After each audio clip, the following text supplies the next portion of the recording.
your covenant. I'm calling on the God of Moses,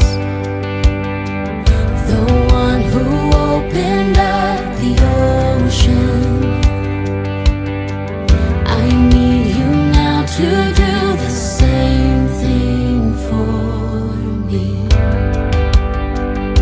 Oh, for me. Oh God, my God, I need you. Oh God, my God, I need you now. How I need you now. Oh rock of ages, I'm standing on your faithfulness, on your faithfulness.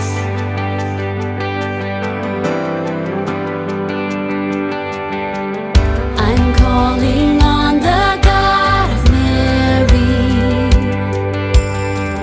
whose favor rests upon the lowly. I know with you all things are possible. I'm calling on the God of David, The God of David, who made a shepherd boy courageous. I may not face Goliath, but I've got my own giant. oh God, my God, I need you.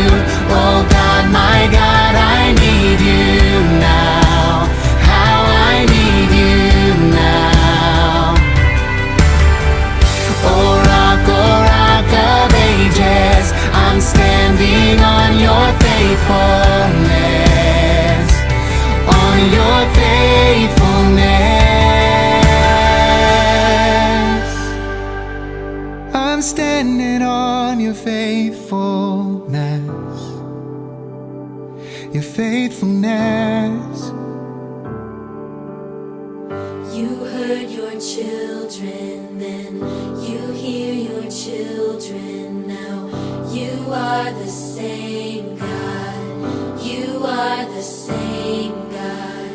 You answered prayers back then, and you will answer now. You are the same God, you are the same God. You were a healer then, you are a healer now. You are the same God, you are the same God.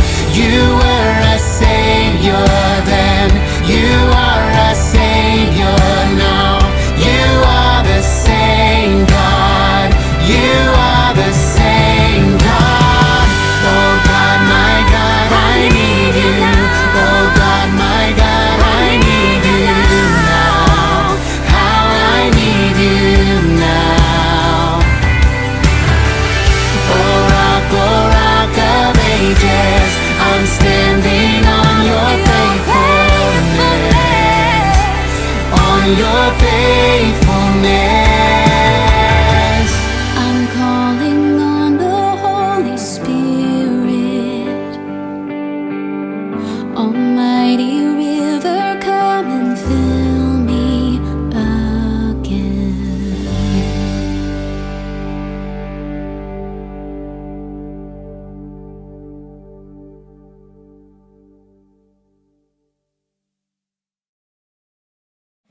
As kings came and went in Babylon, God continued to give Daniel favor and wisdom. One of Nebuchadnezzar's descendants, Belshazzar, became ruler.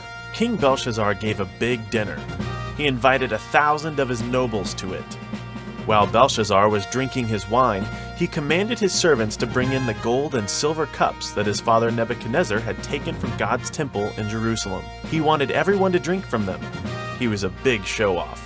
As all of the guests drank from the cups stolen from God's temple, they praised their false gods. They worshipped idols of gold, silver, bronze, iron, wood, or stone. Suddenly, the fingers of a hand appeared. They wrote something on the palace wall. The king watched the hand as it wrote. His face turned pale. He became so afraid that his knees knocked together. The king sent for his magicians and astrologers. He said to them, "Read this writing and tell me what it means. If you do, I will reward you and make you the third highest ruler in the kingdom." All of the king's men came in, but they couldn't read the writing. They couldn't tell him what it meant. Finally, the queen said, King Belshazzar, don't be afraid. I know a man has wisdom just like the gods. This man Daniel was discovered when your father Nebuchadnezzar was king. He's able to tell what dreams mean. Send for him. He'll tell you what the writing means. So Daniel was brought to the king. The king said to him, "None of my wise men could tell me what this writing means. I have heard that you are able to explain things and solve hard problems. If you can, I will reward you and make you the third highest ruler in the kingdom." Then Daniel answered the king. He said, You can keep your rewards for yourself, but I will read the writing for you and tell you what it means. King Belshazzar, the Most High God was good to your father Nebuchadnezzar.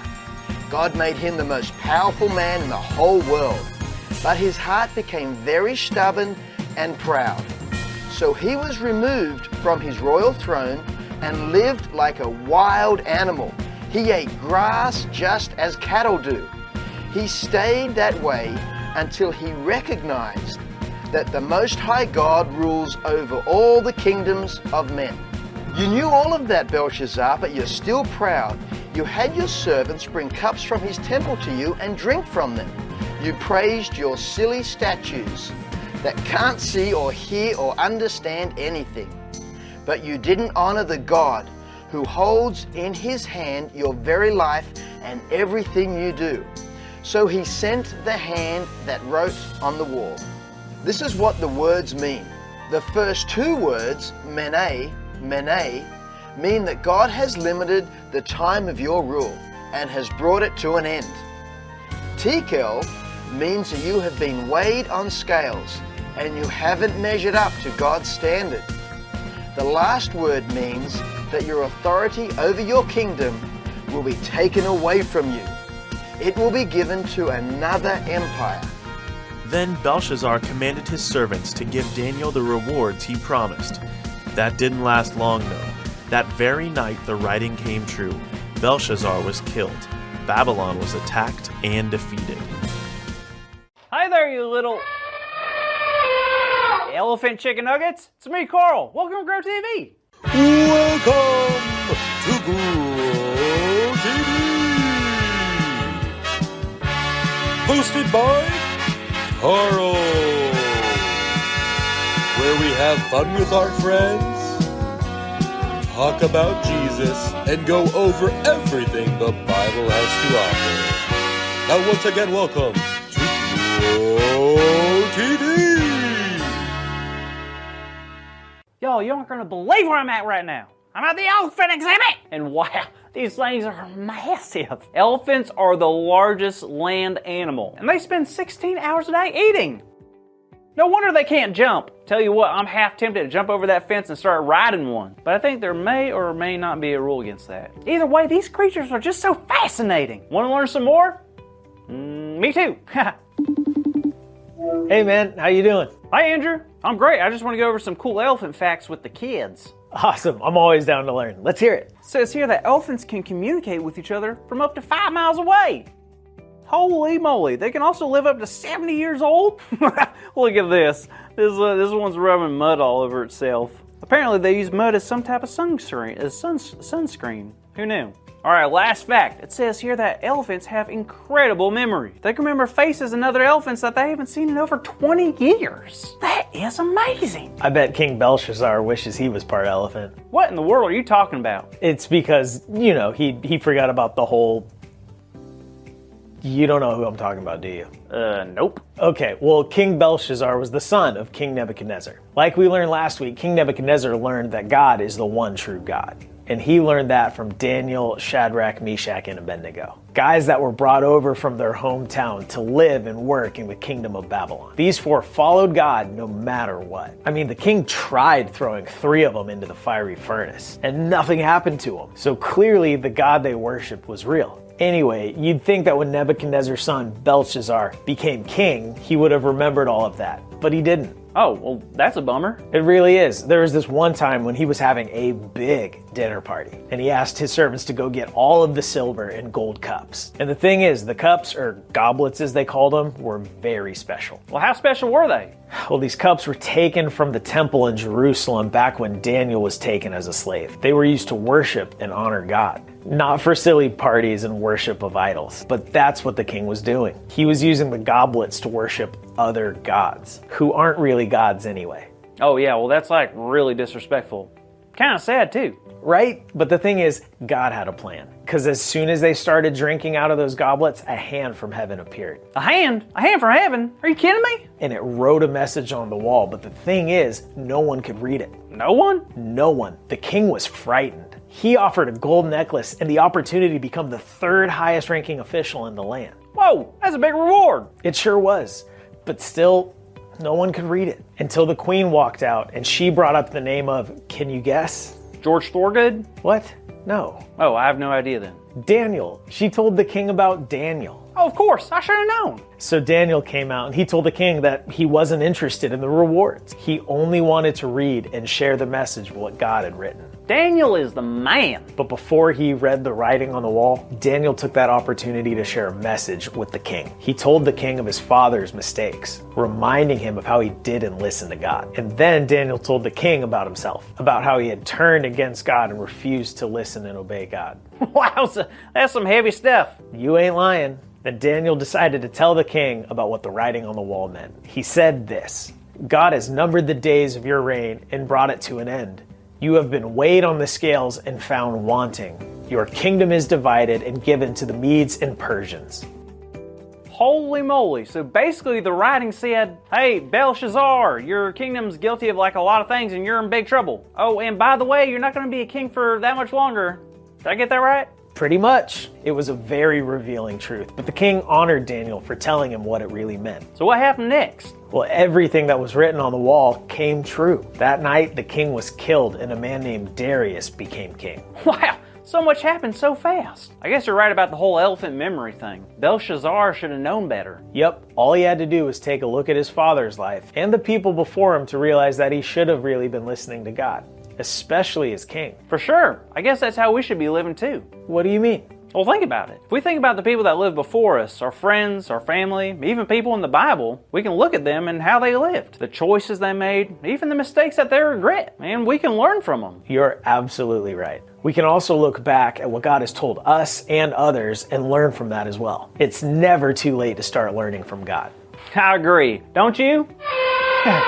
Nice.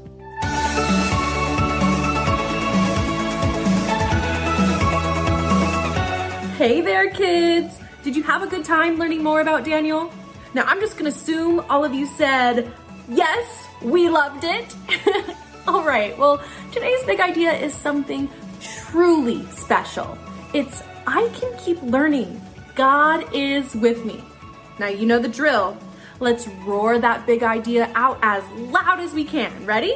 1, 2, 3. I can keep learning. God is with me! Awesome job, everyone! Now, speaking of roars, I heard next week's episode has a lot of lions. I don't know. Just what I heard. Anyways, I hope I can see you then. Bye, kids! Thank you for watching and tune in next week for a new episode of